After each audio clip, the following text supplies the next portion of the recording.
Yo guys, usa ka sa B1 Velocity X at syempre, bago po tayo mag-start in 3, 2, 1 let's go Pokemon. Okay guys, so for today's video, kung matatandaan nyo po guys, nireklamo ko or nag-bad comment tayo dito sa sapatos na to. Syempre, hindi na po natin to mababalik.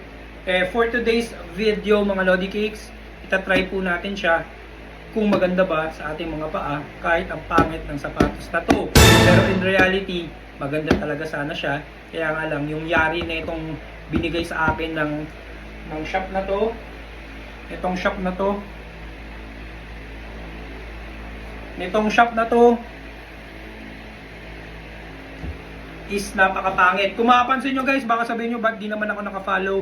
Kasi mga Lodi, itong pinagbivideohan ko ngayon, yan yung account na nakafollow ako dito sa page na to. Ayun guys, fit natin mga Lodi kung okay ba sa ating mga paa.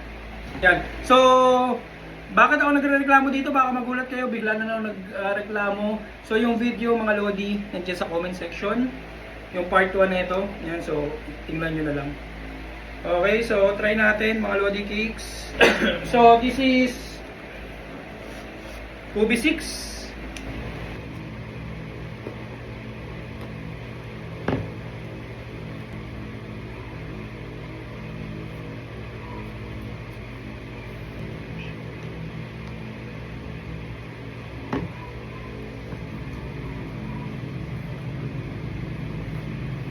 So, ganito siya mga Lodi. Yan yung front, side, back, left, and front again.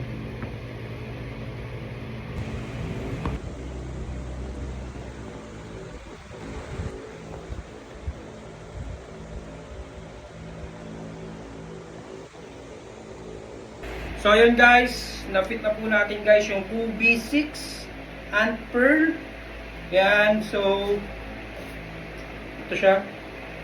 Mga gusto po ng mga sapatos guys, magkakaroon po kami ng small business ng aking misis. Pang basketball na sapatos, pamormang sapatos mga Lodi.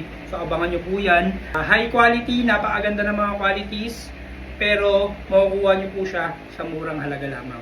Okay? So again guys, sa mga nandito, huwag niyo po kalimutan mag-follow, like, and share. At syempre sa ating YouTube channel, huwag niyo po kalimutan mag-subscribe, like, at hit ang bell. Again guys, Buds Velocity X, peace out. Sana.